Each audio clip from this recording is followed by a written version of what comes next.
ذرا ایک لمحے کے لیے اپنی آنکھیں بند کریں، سوچیں آپ کی سانس رک چکی ہے، اپنے بھی آپ کو قبر میں اتار کر واپس جا چکے ہیں۔ ہر طرف خاموشی ہے، اندھیرا ہے اور آپ بالکل اکیلے ہیں۔ اچانک 2 فرشتے آپ کے سامنے آتے ہیں۔ اب نہ کوئی دوست مدد کرے گا، نہ دولت، نہ عہدہ، نہ شہرت، صرف آپ اور آپ کے اعمال۔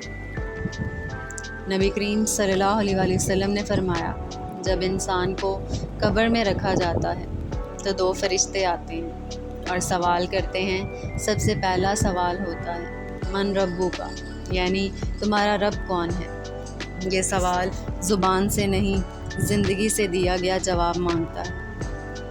اگر دنیا میں آپ نے اللہ کو پہچاننا، اس کی عبادت کی، اس کے حکم کے مطابق زندگی گزاری تو جواب آسان ہوگا، میرا رب اللہ ہے۔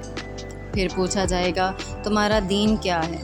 اس کے بعد اس ہستی کے بارے میں کیا کہتے ہیں جو تم میں بھیجے گئے، یعنی ہمارے پیارے نبی حضرت محمد مصطفیٰ خاتم النبیین صلی اللہ علیہ وآلہ وسلم کے بارے میں۔ لیکن سوچیں، اگر آج ہم زندگی ختم ہو جائے، کیا ہم ان سوالوں کے جواب دے سکیں گے؟ ہم نے دنیا کے لیے کتنی محنت کی، لیکن قبر کے پہلے امتحان کے لیے کتنی تیاری کی؟ آج بھی وقت ہے، اپنی نماز چھوٹ جائے تو انہیں پورا کرنے کی کوشش کریں۔ اگر گناہوں میں زندگی گزر رہی ہے تو سچے دل سے توبہ کر لیں۔